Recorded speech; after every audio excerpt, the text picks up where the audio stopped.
Check, check. Am I? Can you hear me?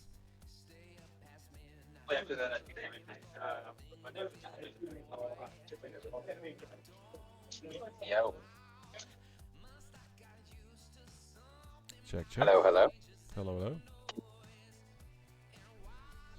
Wait, can you hear me? I can hear you. Oh, but why is it not coming out of my Bluetooth? I don't know.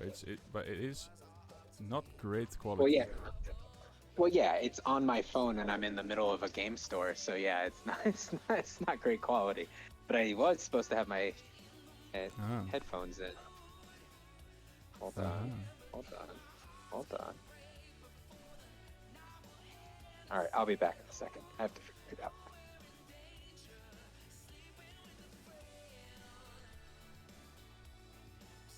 So I'll try and do most of it.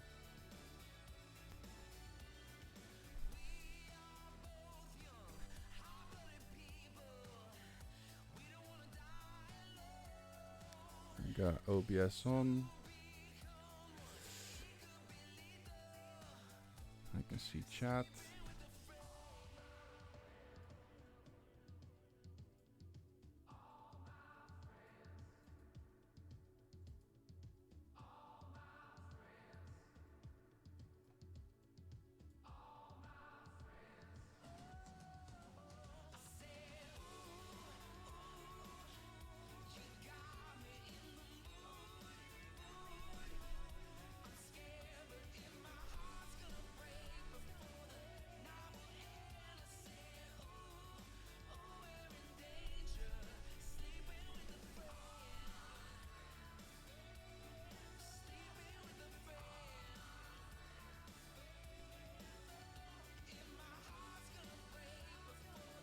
Aha.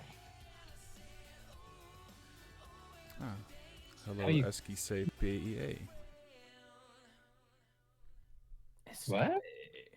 Oh, escape.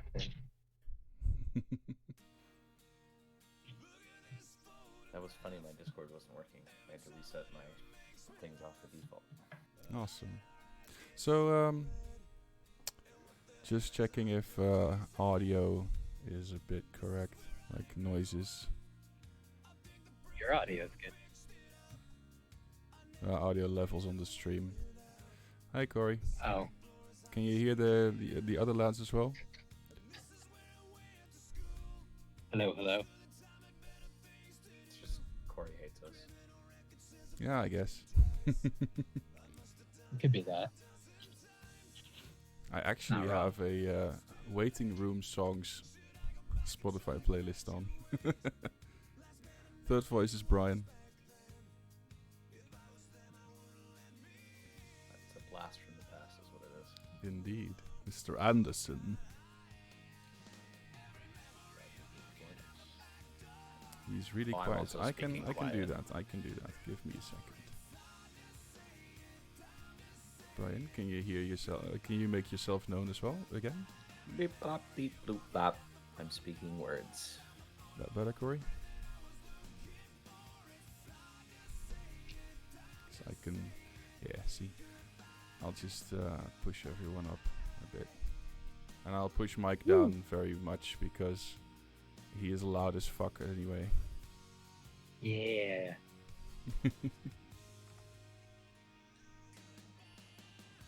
Alright.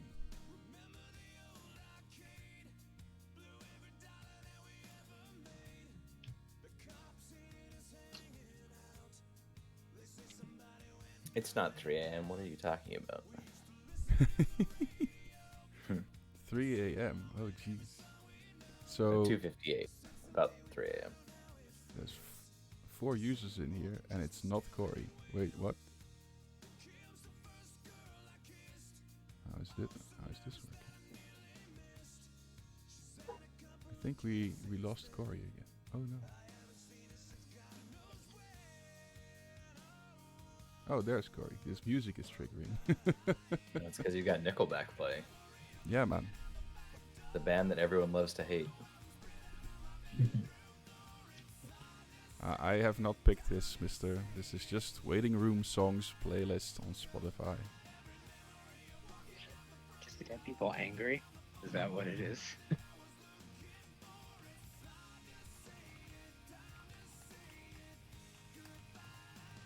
We want to ruin as many lives as possible.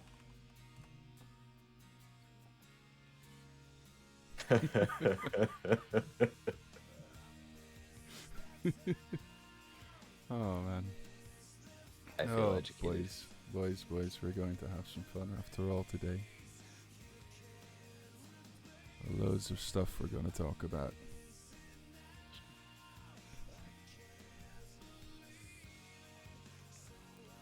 Niels, you could just spoil the entire Lumberjacks if you feel like it. Well, I think I am going to do that. Just no cards yet. But for the rest, we're going to do that. No, I meant just spoil the cards. Just lock it in. We don't need to play test. Nah, we're not That's going to fine. do that. Nah. All They're right. perfectly fine as they are. So it's 9 p.m. So let's start the stream. Okay, Hells yeah. Nickelback, thank you for your cooperation. You can shut up now. Thank you. Alrighty. Let's see how many people do we have in the stream right now. Moderate 10 people. Alright. That's alright. So, alright. Welcome everybody. Town hall meeting for the Guild Ball community project. It currently is the 1st of April 2023. Man, 2023. Time has gone by way too quickly. So when did we start this? When did we start the Guild Ball community project? Well, we all know when it started, right? We all know what instigated it. Does anyone? I thought you were gonna ask. I thought you were getting Niels. I thought you were gonna ask us for a date, and then I was gonna say I have no clue. Time has no meaning. I feel like it was March of 2020, but yeah, time has no sounds meaning. right. Yeah. It was 2020 indeed. Yeah. So It's been 3 years. it's been three years. 3 awesome years, my friends. So yeah, we've got some things we want to talk about. We've got 3 parts that we want to talk about. One is rules and development. One is organized play. And another is where do we want Guild Ball to go to? Which is a big one. It's a doozy. And that's why we put that in the end. Because we want the input from you, our community.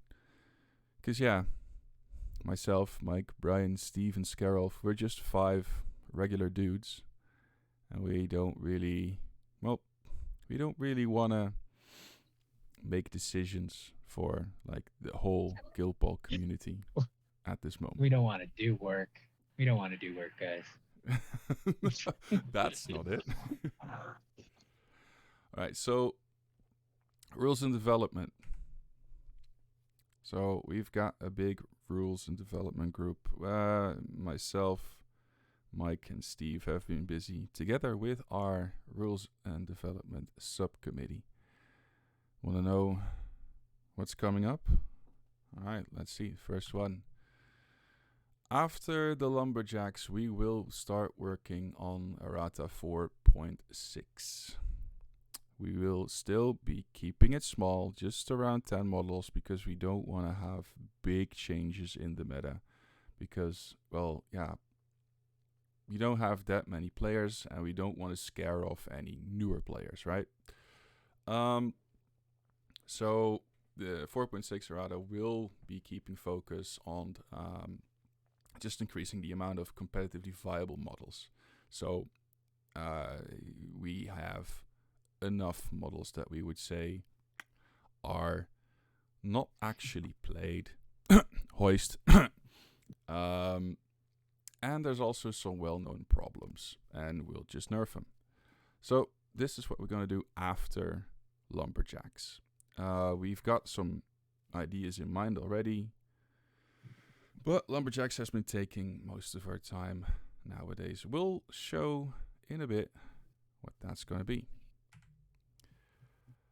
Another point is that we've been hearing left and right from people that they have been interested in maybe renewing the game plan deck. So we've seen Steamforged update the game plan deck from version 1 to version 2. And since then, we've not seen an update. Because, well, yeah. So we've been working on that a bit behind the scenes. Mostly Henry has done a lot of work. Mr. K, well done. So alongside development of the Errata 4.6, we will pick these game plans up, and then there is a chance, small off chance, because we know how you guys don't like change that much. But there is a chance that we might start circulating game plan decks as in seasons. Because, well, if we have our third, like, GBCP game plan deck, we have 3 game plan decks, there's 12 months. 4 months per game plan deck? Does that work? I don't know. We'll see. 4 months of Don't Touch the Hair. Oh, yeah. Oh, let's see. Do the first version game plan deck cards still make sense? The thing is, Corey, that's a great question. So there are indeed some cards in the first game plan deck that could use some tweaking. Of course, we'll look at that as well. But it's obviously, if we go for a seasonal game plan, so if we are going to actually switch them out by X amount of months or something, then we have to really tweak the first version for sure. But as it stands, we're just trying to, give the game new game plan deck, make it all new and spicy. Hope that answers your question. So, game plans. And the last one, before we go on to the Lumberjack Season 5. Did we answer Corey's question in the chat? Oh, yes, we have. Oh, jeez. Okay, I am going to turn you down, Brian. My bad. No worries. You suddenly you moved to like an inch from your microphone, I think. Okay, my bad. No worries, mate. Season 5. Nothing has been decided on this front yet, because or at least I think Brian and Mike would agree. Like, I think Season 5 is mostly an idea that will happen when all minor guilds have been created. Mostly because that will be a massive undertaking, because that will also take into account changing up core rules. And that is something that we are not really that... what's the word? Keen. Yeah, we're not keen to do that. Yeah, we're not keen on doing that as of yet, because we're still getting newer players into the game, and if they suddenly hear, well, the game is totally different right now, it's we might need some more of a community, because I'll talk about that later. But Guild Ball is a bit of a decline, and we want to try and change that, and we would like some of your help. But yeah, that's all for Season 5, I guess. Season 5 will definitely require some dedicated game designers rather than just a bunch of hobbyists. So it's definitely after we finish the minor guilds and probably about the time that we're looking at facelifting the like game in total, like bringing everything up to a standard level. Yep, for sure. Yeah, Um, it may be a surprise to some, but game design is actually difficult. It's a difficult thing. Hence why you needed smart people like Perkins and Bryce doing full-time jobs to do it. So having volunteer people who are not game designers do it, we want to make good changes, not change for change sake. for sure. All right. Maybe we could get some game designers working on season 5 for us, but you never know. Let's go to what most of you have all been waiting for, I think. Minor guilds, lumberjacks. Ba, ba, ba. Da, da, da, da. Well, the rules development is very much on the way. Oh, this says almost at the point of go play. I was about to say It's yeah, already that's at inaccurate. playtesting. It's already at Yep. playtesting. We're seeing some interesting results. It's a bit different. They're wholly different than the Lamplighters. But Lumberjack's artwork has finished.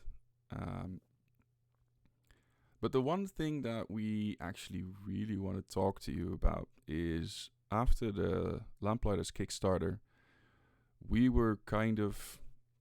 Yeah, the Lamplighters Kickstarter and all the problems that it brought, all the... and with problems we mean like bases and other STLs that were promised but were never never delivered. Yeah, we really don't want to go through any of those troubles anymore. So we're not sure if we want to do the Lumberjacks through a Kickstarter again, but yeah, we're not going to throw this out of our own pockets, because that is a lot of money.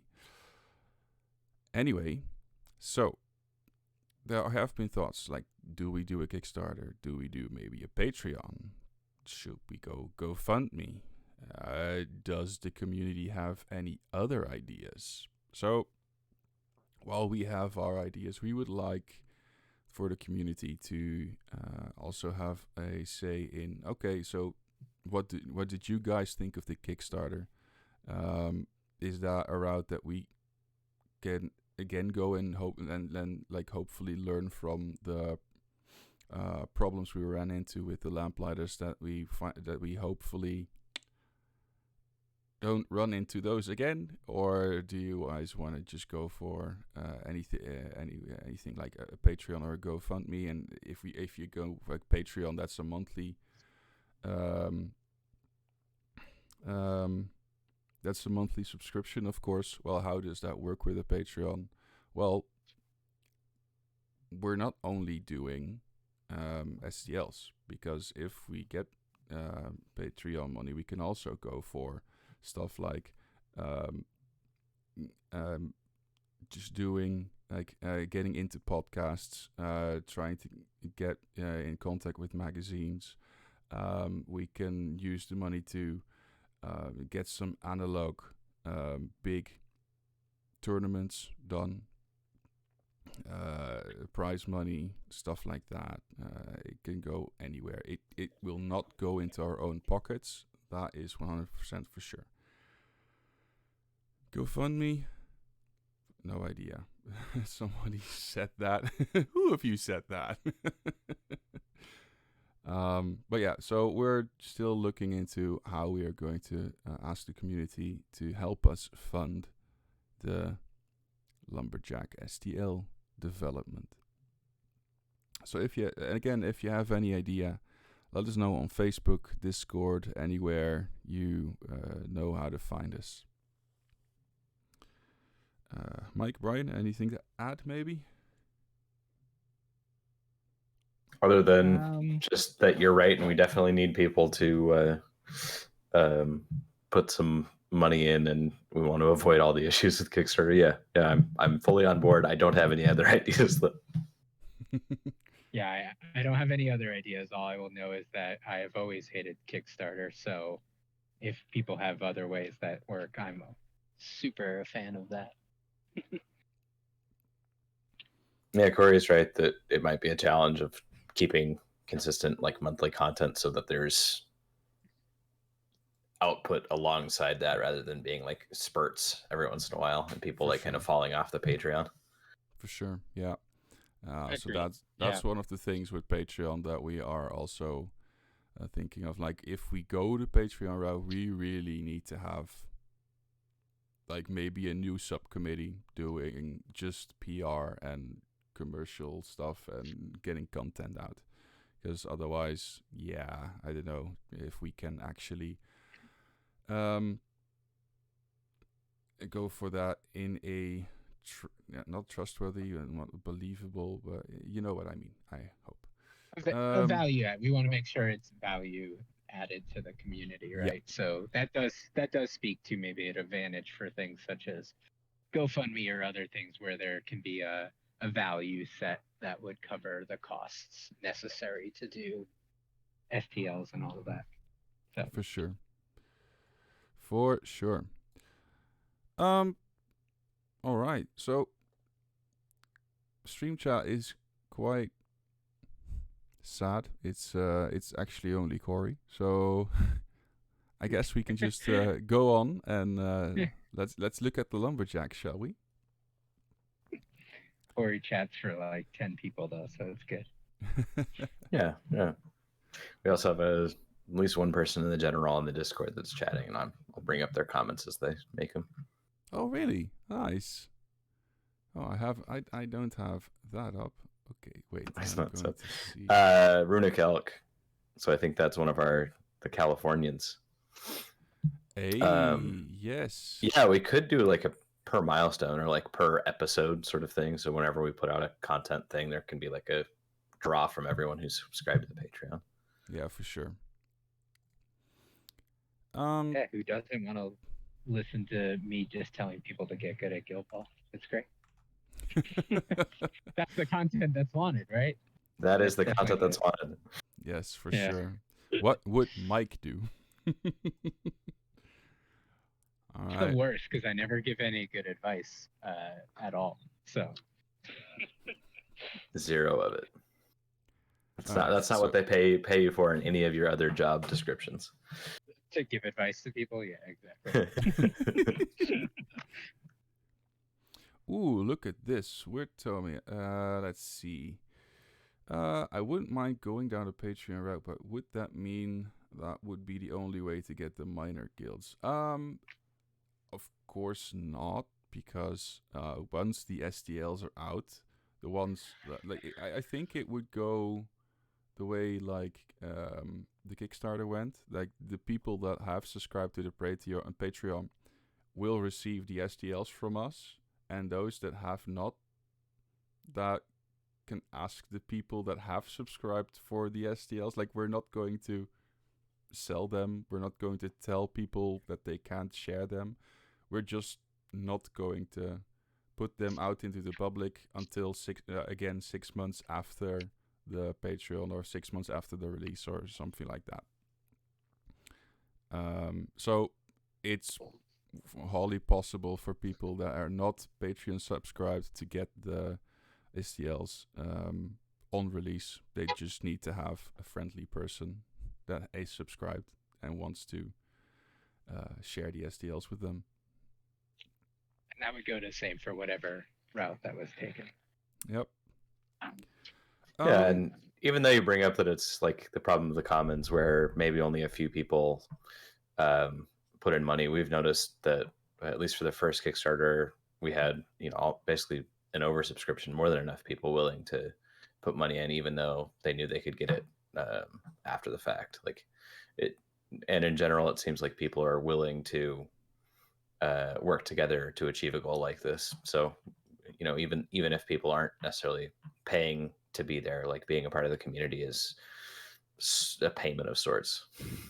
What we want. Yep. So we were just talking about how Mike always wants to tell people how to play, right? Fun fact: Lumberjacks, aka the Masons Minor Guild, has been mostly the brainchild of this here Mike. So Ruckel Baron has a good For question. better. STLs for legacy guilds. That's kind of very much taking the back burner as we're trying to get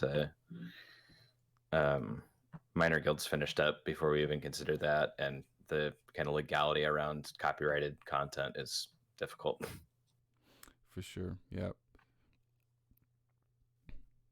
So there, the possibility for alternate sculpts of fantasy foosball characters is always open, but it's a back burner to completing the minor guilds. Yeah, we first wanna 100% complete the game before we even think of doing something like that. Because yeah, the legality issues of maybe getting a we really need to think of how we're going to do this to circumvent getting a cease and desist from Steamforged. Mike, you wanted to say something as well? I was gonna say that also. I think a more realistic route for that is Guild Ball does happen to be the advantage of being a more or less low fantasy game with some pretty common themes. Like, listen, if you need a Theron proxy, I have one that's like 3D, one of those 3D printed STLs, and that goes the same, I think, for a lot. Obviously having something more put together by the community would be awesome, but as mentioned, the legality is a big thing. So I think a better route for legacy stuff in the meantime would be crowdsourcing already great products that are out on the market from various creators. For sure. Trust me, there are plenty of hunter models you can find, for example, for basically every single. I have looked. There are many. So we've already also added in our GBCP organized play document, of course, that if you are working with proxies, like you don't need the Steamforged models to go to analog tournaments, and if you are able to 100% identifiable play with proxies, like you just put the name on the on their base or something, that is like 100% you can play like that. Just everybody understands that the models are not easy to get nowadays. So that should not be a reason of not playing the models. Everybody should be able to play with their toys, Yeah. Runikel brought up the question of alt sculpts for crossovers. Alt sculpts, like for the Lamplighters, we did the alt sculpts for those crossovers. But same thing with the other legacy ones. Like we kind of are going to complete moving forward before we even start going to like back for things. Yep. Thank you for answering that, Brian. Yep. So Lumberjacks are the minor guild Mike for the Masons. So, well, Mike, there's one of the things of the Masons that you mostly worked around with for their guild mechanic, right? Yeah. So one of the things with the Lumberjacks that I kind of wanted to play around, which is kind of the idea, at least to me, one of the things that invokes Lumberjacks is that idea of kind of like teamwork and movement, right? You have trees falling down, you have to get out of the way, things like that. I mean, Masons have always been a guild of like some aspects of mobility, but also not speed necessarily, things such as quick time and superior strategy and, various ways to speed up, but not necessarily just being the fastest. So the Lumberjacks will have not as necessarily as a guild-wide rule, but in their in their captain, in their models, they will have access to a ton of out of activation movement, which remains to be seen how that goes. We're very interested in getting additional thoughts from our play testers and from the community when they do come out. But I think that's been kind of the main thing of teamwork through out of activation movement and using that to do very nasty things. For sure. Like the amount of out of activation movement in this guild, like the way that I said, like it's in playtesting right now, and like it might stay there for a bit, is we like the amount of out of activation movement we now have is just awesome. But we do not want this to be like the accountants guild, where you need to figure out who has moved and who hasn't yet. Like, you know. I mean, there still will be a little of that to be sure. To be fair, so for just a peek behind the curtain for everybody, the original amount of movement was roughly about double where it's currently at. And I was playing myself in the first kind of play test game that I had once all the rules are out. And not only, I just had at one point a model that was like way back behind the goal because I had missed a pass, and it had gotten itself like back out in front of the team by the end of the turn, and I was just that was very very funny to me. I think it's a fun. It might be a little bit more mechanically complex than some of the minor guilds to date, but I think offers a lot of cool opportunities. So I'm excited about it. Yeah, and one of the things is that I already said like it's going to be a way different guild than the Lamplighters, and that's like mostly because like if you think of lumberjacks, if you think of masons are these like highly armored people that are very adaptive to their to the pitch, and therefore they can basically switch from goal scoring and beatdown in a matter of activations.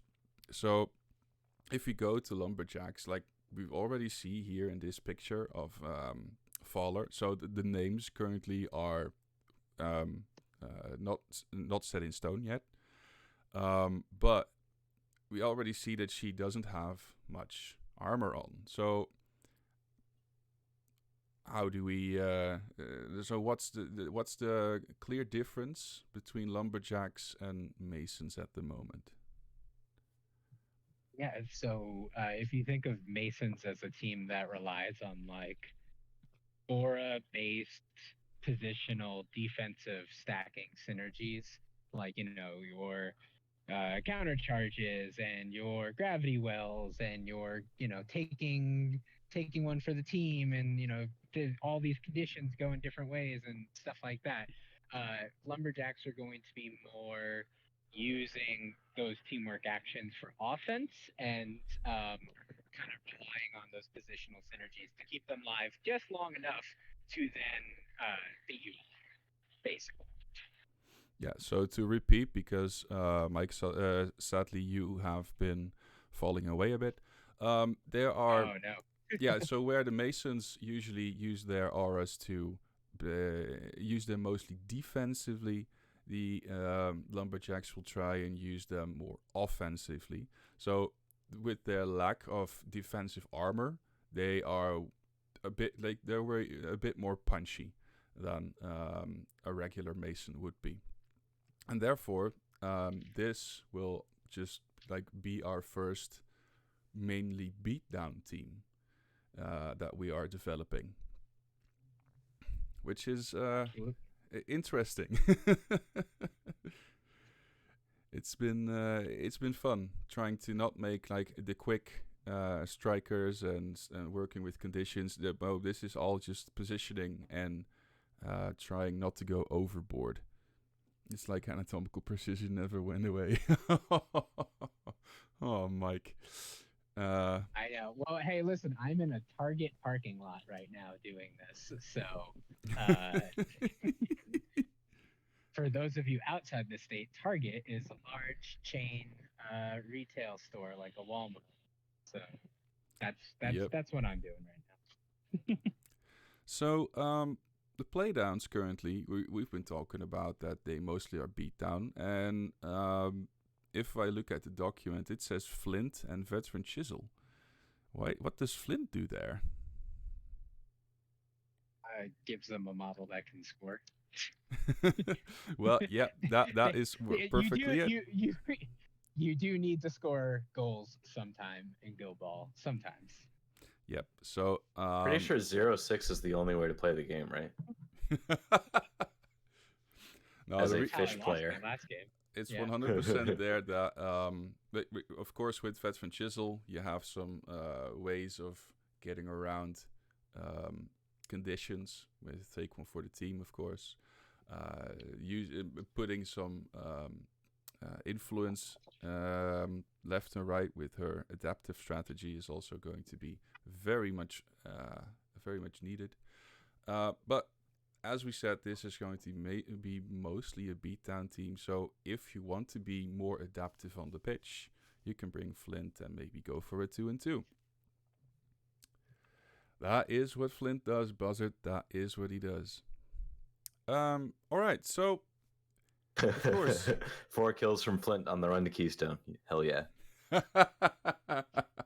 Oh, geez, 4 kills. Holy crap. That sounds like when I played Fighty Shark. Yeah. Oh, man, Battle Shark Galactica. Always fun. So, the big lady that you see here on your screen right now, she's the captain. And I think the best way to describe her would just be, what if Brick and Granite would have a kid?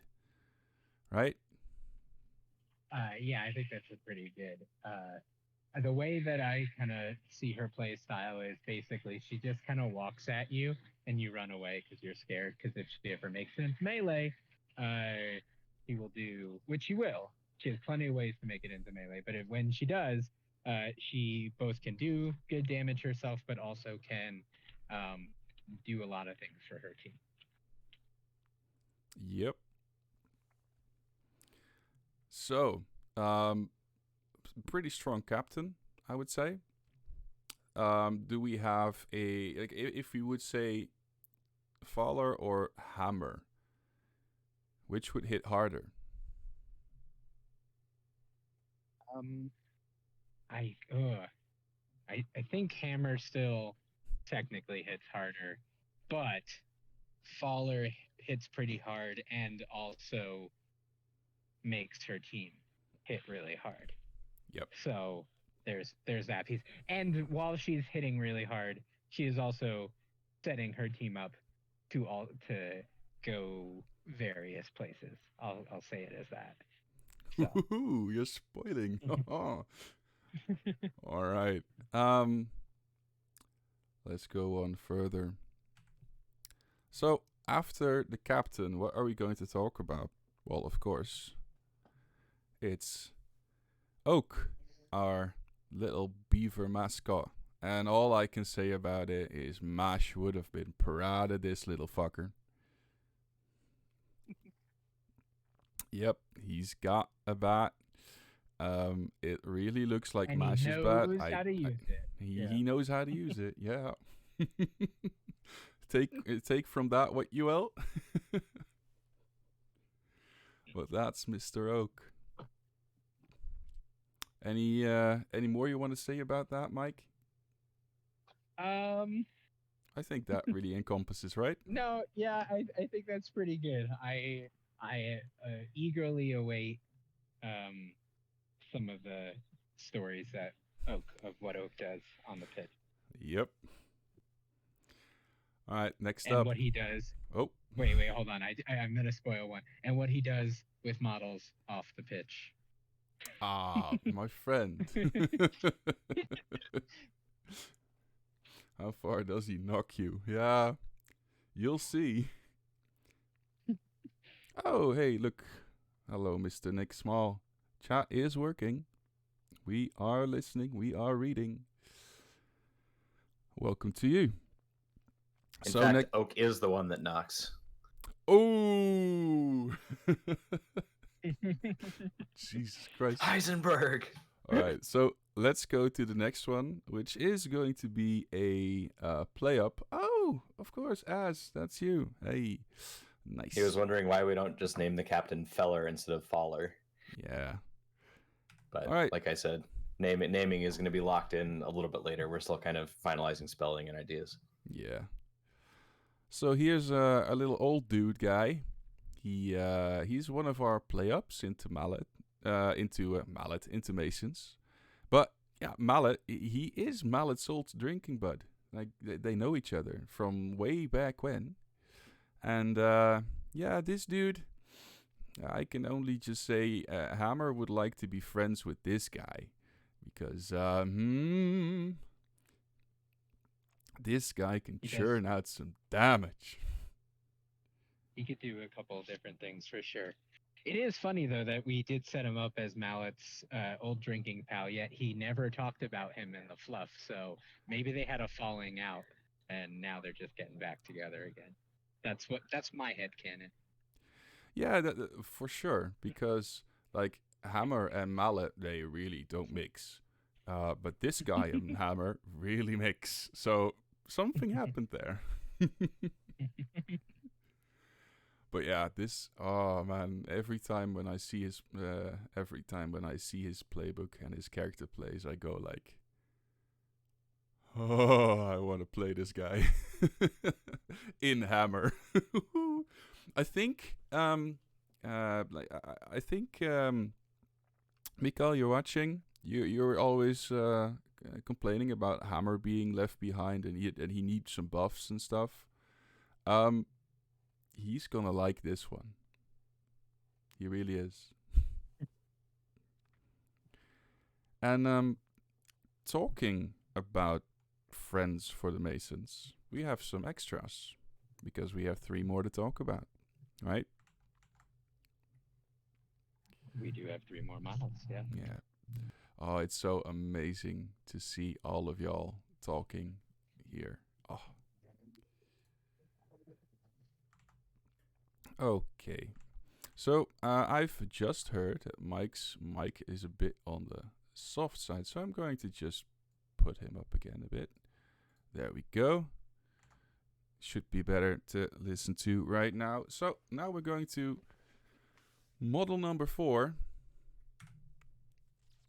And that's our native scout. And when you're going like, how do I pronounce his name? It's easy. It's really easy because you just pretend like you're Mario. You just say, "It's a me," but just without the me. And then it's Itza. And that's his name. Preferably do it without being being slightly less racist to Italians. All right, listen, I'm half Italian here. No, but yeah, Itza. This was a cool one. Then shout out Scare Off Wandler. This was a really cool collaboration for the art side that we got to work on a little bit. And shout out to anybody who may know, but a lot of the inspiration for the artwork, I mean, in addition to the artist, comes from an RPG called Coyote and Crow, which I had backed, and it's indigenous creators reimagining of what like an RPG world would be, a fantastical world would be, like without colonization of the Americas and what that would look like. So there's so much really cool indigenous created art from that, which then became our homage to some of the art that's here. So I really excited about how that came out. And he's really good in the game. Really, really good in the game. So I'm certainly glad with how it turned out, because I definitely wanted, as we started talking about lumberjacks, like I actually come from a family where lumberjacking was the family business for a while, and they're from the Pacific Northwest. And so I'm glad that we got the inspiration of the Pacific Northwest and tracking, and also the gaming side of it. Yep, for sure. Yeah, and him being a scout, well, he's going to have some eyes on the opponent, isn't he, Mike? that's very true. Yeah. Some will say he could do some reconnaissance Yep. He's also quite for the speedy. team. He's also quite speedy. So as a player for He's Masons, got some good stamina. He's got some good stamina, that's for sure. Yeah, for sure. So even Corbelli or Honor could use this guy, but I would say Hammer would like to be friends with this guy as well. Hammer definitely was like this model, that's for sure.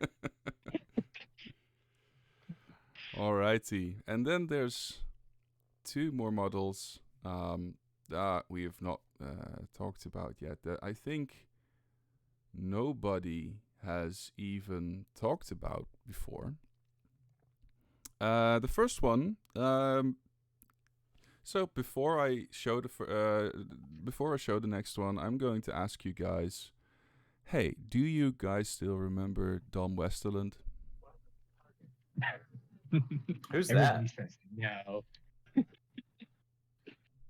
So Dom was this guy that was an ex-Steamforged employee that also helped us quite a bit. And Dom Westerland, Dominic Westerland, currently game designing at, oh god, I forgot, I'm so bad. Yeah, he had some ideas. The bees guy. He had some ideas. Yeah, he was always saying, well, if we go for farmers getting a minor guild, it should be the beekeepers. It should be the beekeepers. Yeah, sadly, they got the shepherds. So, yeah, where do we get the bees? Well, Dom, here you go, buddy. I also like the visual of the lumberjacks. They're going around. They're felling those trees, and then there's just this one nerd following along, being like, "Wait, hold up! Let's check this one for bees. I have to check to see if there's any rare bees in this tree." So I like that idea. Yep. And then, of course, yeah, Dom, calm. Well, kind of in the name. But this is just us thanking Dom for all the hard work he's done for us in the first couple of years of the GBCP. We were just like, where can we put a beekeeper in? What would be the best? And when Lumberjacks was chosen for the Masons, we just knew, okay, it has to come here because also lore-wise, this just fits. So, come. It's kind of a interesting one, isn't it, Mike? This is, well, no, I guess the next model is probably the hardest. It has been the hardest to design. But Oh yeah, yes. This has been Oh an fuck interesting yes. Oh, sorry for my words. Oh my god, the next one. But this was definitely a close second. As it stands right now, it like this model, as you can see, doesn't have, it's not the brawn, but we still needed it to contribute. We also needed to address, as Neil said before, like, how do we stop the team from also just like dying, because they don't have quite the armor of the Masons. So this model is kind of like what I would call a support, filling in the gaps, some control aspects, so kind of just adds a little bit to where the team might be lacking, and can do some cool stuff for sure. Yep, because, well, nobody would like to run through a wall of bees, right? Yeah, nobody would like to run. I agree with that. I would run away from a wall of bees. That would scare me. Awesome. So yeah, that's just a little ode to Mr. Dominic. And then last but not least, oh my god, we've been working so much on this, Mike and me as well. Like, oh my god. So, I would like to welcome Cross and Cut. So these are just some twins. They're just having a great laugh, and then we were talking about rules, and Mike and me were like, wait, they're going to need 3 cards. Oh god, that means we're going to have a minor guild with 8 cards without without play downs. Yeah, these guys were a great opportunity to experiment, kind of stretch the limits of what Guild Ball is designed to do when it comes to models that transform and models that go from doing one thing to doing a very different and more bloody thing. So the biggest challenge has been trying to fit all of the text for the cards on a card, because that is a limitation that Guild Ball has as a game, is that you have cards and those cards have a finite amount of space to fit the text. And when you need to figure out how this little boy and girl turn into a murder machine, that does take a lot of text. So this will be this is probably one of the models that will do the most play testing, but it is definitely one of the most interesting models that I've seen in Guild Ball. For sure, yeah. Also, like one of those cards has a very interesting move statistic, isn't it? Have you ever thought of designing a model that has a 0/0 move? We just did, and Listen, we're going to keep it at that. Well, I was gonna say that's our little shout out, right? Because wasn't that a thing that was once that might have been a Matter Rich thing back in the day where they were talking about or maybe it was a Jamie Perkins thing where they were talking about anything to be balanced. You could have a 0/0 model if you just gave it the right rules. We said, "Aight, bet we got this." Yep, we did it. I hope. Maybe. We'll see about that. But yeah, so there you have it. That's the Lumberjacks in a couple of words. I'm not really we're not going to show the cards. That really needs some more play testing. But we're kind of close. We're getting there. So expect them. Well, I don't like to say it, but #soon. Yeah, I mean, to give the transparency, really, the art has been done, so there will be, of course, the whole STL piece of things, which is, a process that's still in development. But then the other last gate for these models is finalizing rules, and then after that point, we could start talking about Lumberjacks and playing with some Lumberjacks. Yep, for sure. All right, so that was the last bit of stuff on rules and development. So before I go to organized play, are there still some questions about Lumberjacks, maybe?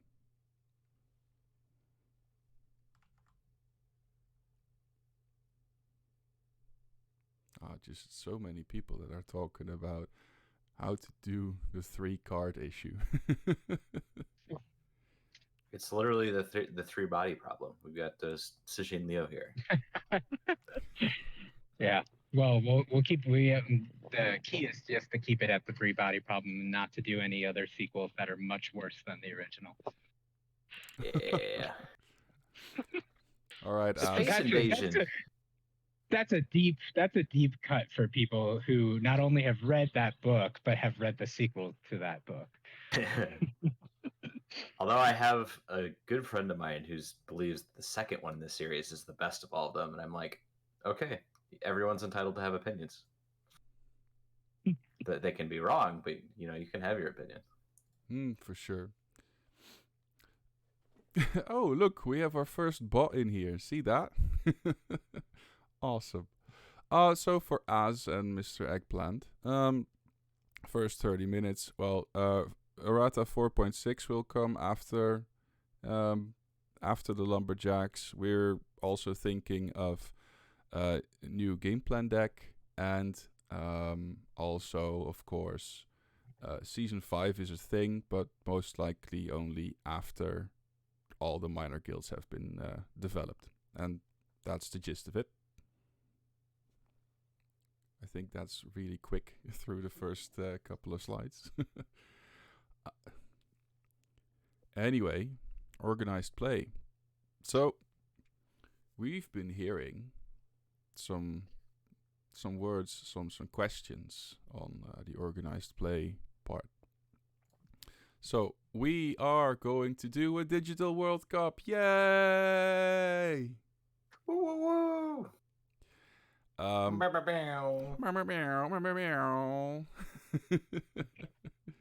So, nerf Shark, yeah, for sure. We are going to nerf Shark. So, Digital World Cup 2023, we will do this in a single 64-man tournament, where the tournament organizers will keep regional play intact until a single undefeated player is found for said region. So how do we do this? Oh, let's just say we have 64 players, and let's just say we have like 18 from Europe, 18 from EU. From USA. Sorry about that. And then some other people following from the APAC and even from Latin America, maybe. So, yeah, of course, the Aussies and the New Zealanders can all just join in. The thing is, of course, like last time, we had regionals. And we found out that with the big, let's just say outflow, is that a word? But like we've been losing people that have been active for us for a while now. So doing the regionals by ourselves would have been quite a organizational nightmare. So in that case, we're just going to do a single tournament, and I myself will be part of the tournament organizers. What we're just going to do is we're going to keep USA versus USA, UK versus UK, Europe versus Europe, and APAC versus APAC until one of those regions has like a single undefeated player, and that single undefeated player will then have to play in. Will then play against the other finalists of those other regions. The problem here lies, of course, well, what if you have, like, the APAC is quite small, like Australia, China, Japan, stuff like that. Taiwan, sorry, Brian. I'm the only player in Taiwan. We don't even count. But of course, so there's a chance that, like, in round 2 or maybe in round 3 or maybe even in round 2, then there's already an undefeated player there. We can get to 12 to 14. Oh, awesome! That would be 4 rounds, even possibly. That's awesome. I love that, Mr. Eggplant. I am going to hope you're going to get that to work. It's not a Mr. It's a Sir. Sir. Oh, sorry. Appellation. Sorry, sir. They've been knighted. Yeah, look at that. They've got the Order of the Queen of some sort. Yeah. So the idea is to try and keep it as much as possible that undefeated players will play against other undefeated players, or at least that when a smaller amount of players from a region is like the undefeated player will come into a semi-final for another region or something like that, so that you're like, if you're undefeated from your region, that you only have to use like 1 or 2 extra games to get into the final or something. And let's be honest, guys. This is just to give the Europeans a chance to get somebody in there. So, hey, damn you! Yeah, so they don't get wrecked by the much better players in the United States and APAC. Well, you guys already know. You guys already know that Rogan Fry will just beat everybody that will join. So there we go. Yeah, Yeah, who wants to play Stephanie in the final? That's what this World Cup's all about. Yeah, there's also going to be one more rule for the World Cup, and that is that Steeljaw is banned. Thank goodness. I can play Shark again. Fry's like, no, what? No, that's obviously just a joke. Anyway, so Corey's into it. Every game that Corey plays, Steeljaw can be banned. Yep. But yeah, anyway, World Cup will most likely start on May 1st.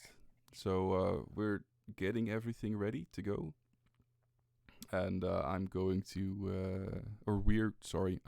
to get some actual cups built so that we can send them to you guys. So we're going to have an actual prize pool.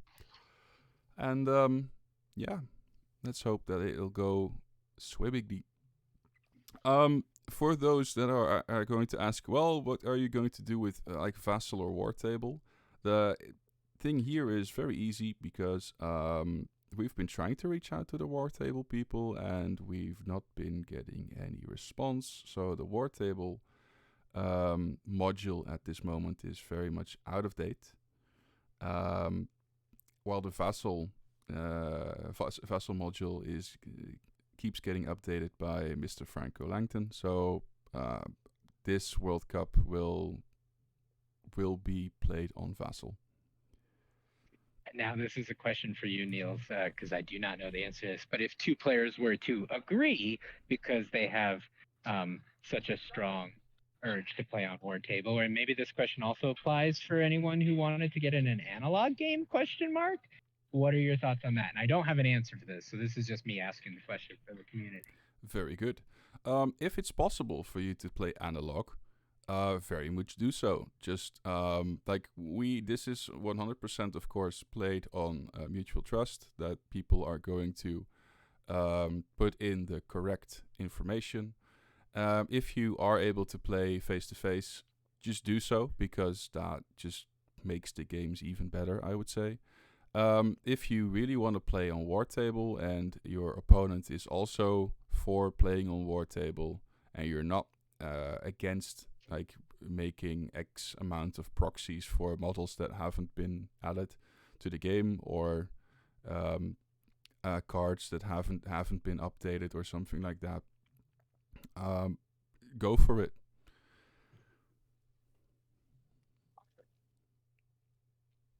So, Digital World Cup, it's coming. After the Once again, soon TM. Oh, sorry, soon TM. So after the World Cup, you all know that I tried to do something at the start of this year. Mad Hatter 3, that really just didn't go well. I'm going to try and get a new date after World Cup. After the World Cup, just think somewhere in the fall, most likely. I'm going to try and get a date set into July, August, September. And that is like the date that I will start talking with, that I will start giving news about when it will be. And then it'll just think about September, October, November, somewhere in that time frame. And if that also falls through, I'm just going to do it just like the World Cup, large-scale tournament, digital, and massive prize pool. As you're known of me. So that's that. Where will it be? Well, most likely Netherlands, because I've got all my stuff here to set up a big tournament, and I am not really looking forward to dragging like that amount of terrain and maps or pitches and stuff around in an airplane or something. Anyway, we've also heard that there is some analog play in the UK region mostly. We've been hearing of semi-large scale tournaments. I think Alex Johnson is also getting a 32-man tournament out. I think that's somewhere in May or so. Do we have an actual date for that? I am so bad with this. But yeah, that's coming, and that's awesome. May 26th. There you go. Mr. Buzzard coming with the real deal. May 26th. Alex Johnson tournament in... That's another question for you. Oh man, we'll see it in the chat soon. I'm also hearing stuff about people in Argentina playing, so the game is still alive over there. Even that's just amazing. So now here's a question. Oh, it's the 27th. There we go, in Leeds. But yeah, if we're going to look at US tournaments, European tournaments, APAC tournaments, that's the thing. That's very much dependent on the community, of course, because now the US is a large country, and I think if we can ask Mike where the closest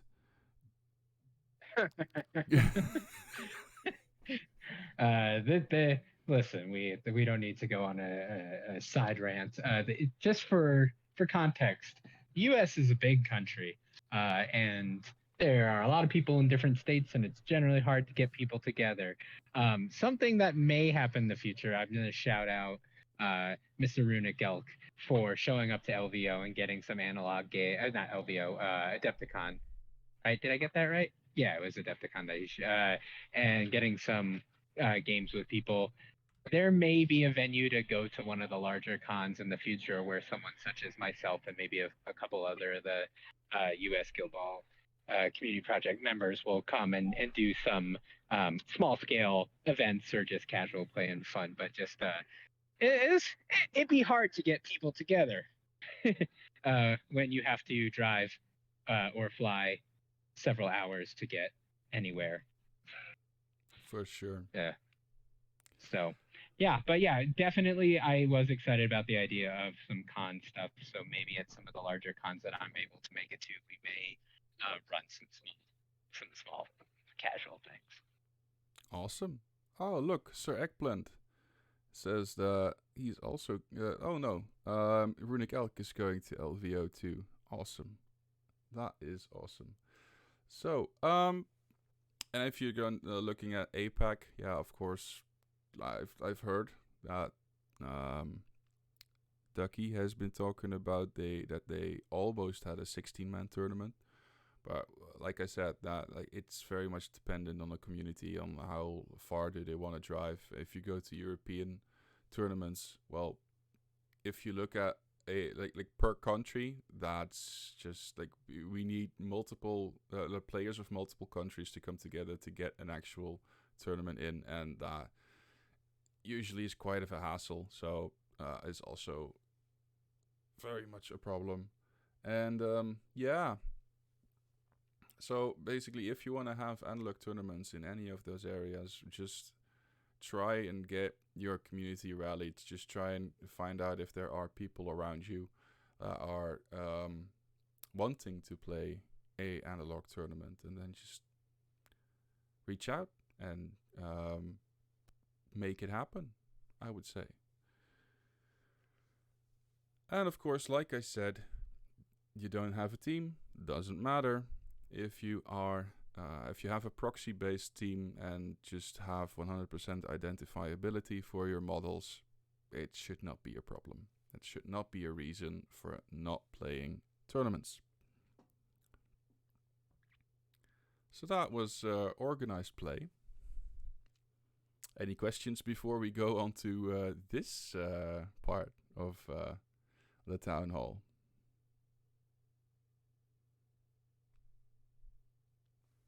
Let's just see the Discord. Let's just see the chat. Nah.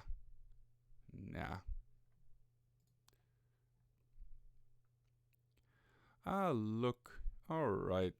So for those that are saying, "Hey, I haven't heard much of Mike or Brian." Anyway, Mike's telephone's battery just almost died, and Brian's laptop battery just died. So I think I'm going to finish this on my own. Hey, but we're gonna have fun, right? Anyway, future of Guild Ball. What is this actually going to be in the future? It's the Hat Show. Yeah, I guess. All right, so when the GBCP started, we had we just started with the steering committee, and within a year we were able to get a lot of subcommittees out, like a rules committee, a creative committee, organized play committee, and a playtesting committee. Thing is, COVID did a thing, and people after COVID, their lives have all picked up again. People suddenly have work and other real world things to work around. So suddenly, our subcommittees started decreasing in number, the amount of people in them, and yeah, nowadays we're lucky to have 1 or 2 people in, let's say, like rules, creative, or organized play, be even remotely active. So a lot of enthusiasm for the game is also where people have been moving on to Marvel Crisis Protocol or Aristea or that samurai game, which the name I always forget. So yeah, we're actually looking for some people to keep the train rolling, and our question is anyone interested in joining like either rules, creative, organized play? Our playtesting group is rather big at the moment. Thank you, Az. It's of course Bushido. But yeah, so the question is, are there people interested in helping us out? Because at the moment, rules is just me and Mike mostly, and Steve when he has time. Scarolf and our lead artist Kaibol are the only people in creative at the moment. Organized play is basically empty. Yeah, we need people. We need help. And I'll show, like, it in 2 slides on, you'll see why we need help, because we're not making deadlines that we really want to make, that we have been able to make in previous years. So for people you guys, like the community, you can all think about it. Are you interested in helping us out? Yes or no? As a follow-up question on that, like, we've all seen that the amount of players that are joining in large digital tournaments is also dwindling. We have seen that there are some new players joining Gubs, joining the GBCP Discord channel.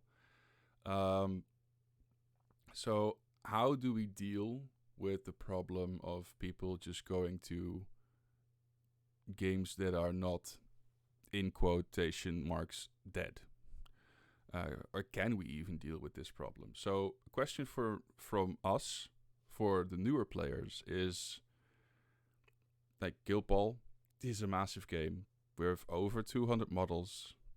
We are still increasing the number just because of the new minor guilds. Like, is it possible, guys, for you guys to keep up? Are GBCP rules actually not desired? Do you want just the game to stay where it is right now, or are you happy with us trying to up the competitive viability of certain models and just add like finishing the game to go to 100% major and minor guild list. And for the entire community, so also the older players, what are the things that we can do to keep engagement high with the public? Is it an idea to start a new subcommittee dedicated to PR, social media? Is it an idea for us to reach out to external podcasts, blogs, digital magazines, stuff like that? Seriously, if you have ideas, we would really love to hear them. Because like we really do not want to let you down. We really want to keep this game alive. We at least until also the brewer and blacksmith miners are done. We just want to. If the GBCP would end, we would hope it to be after delivering all of the minor guilds and having a 100% finished game. In our eyes, finished. Okay, so there's a question from Sir Eggplant, and that's like, can this be a community survey, or can we not trust the people who won't play not to input? That is actually an interesting question. We can, of course, do a survey on this. Yeah,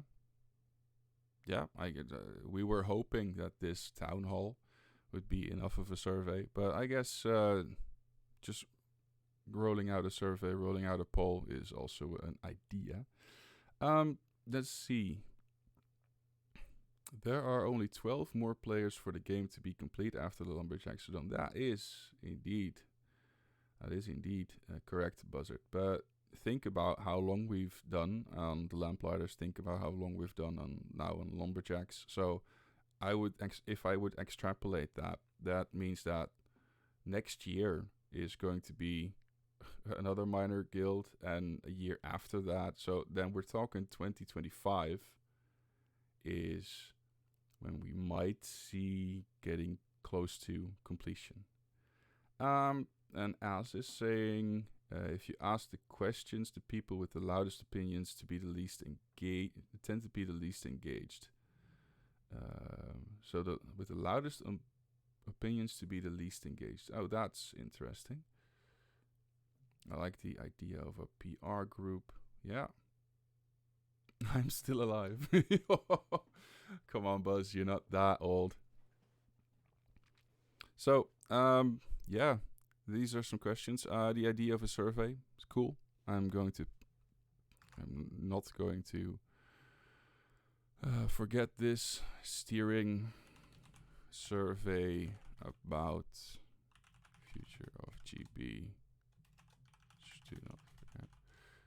I'm also getting old. So there we go. Okay. Okay, let's see. But I don't think calling the game 100% is a safe. No, we're not going to, like, there's always work to be done, mate. Like, season 5 is a thing.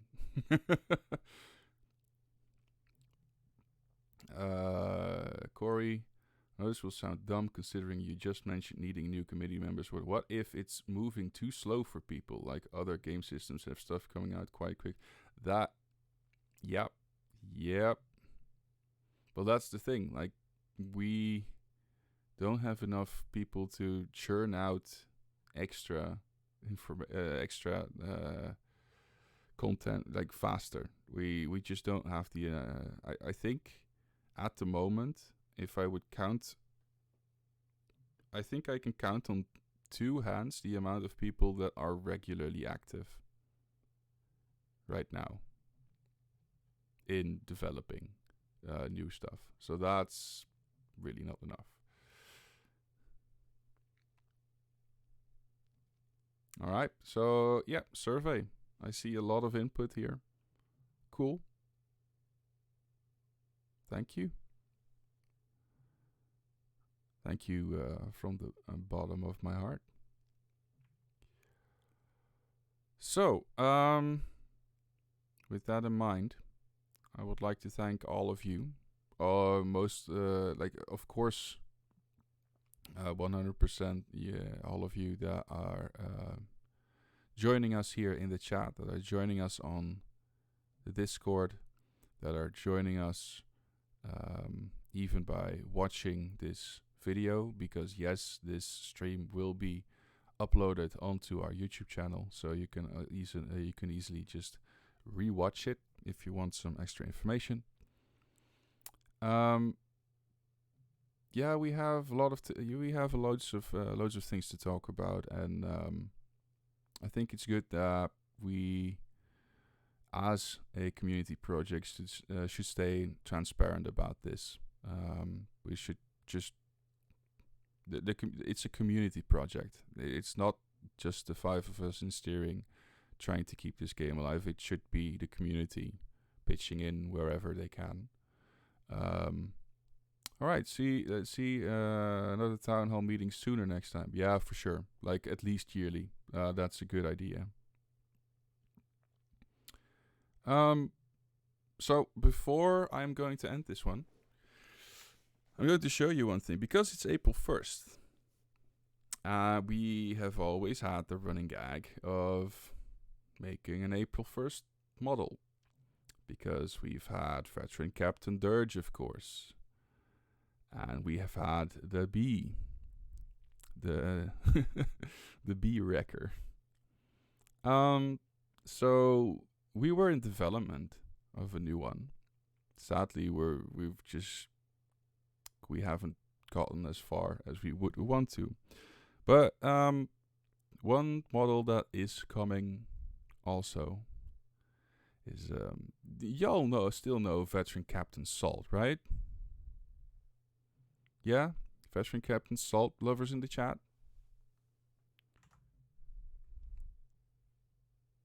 No one? All right. Oh, see there, Ruckle Baron. Wait, what? Yes. All right. So the interesting thing, veteran Captain Salt, like everybody knows, he's the greatest pirate to have ever roamed the 7 seas, right? Oh, she. So, if there is the greatest pirate, there should also be an admiral saying, "God damn, that would just be the greatest pirate I've ever seen." All welcome, Grand Admiral Pepper.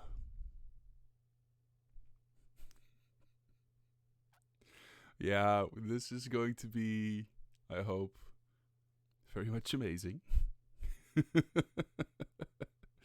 Yep, Grand Admiral Pepper is going to be 100% the nemesis of veteran Captain Salt. And we're already doing some 3D modeling. Here's a little thing. We're not far, but it's getting there. It's getting there. We're getting this little ferret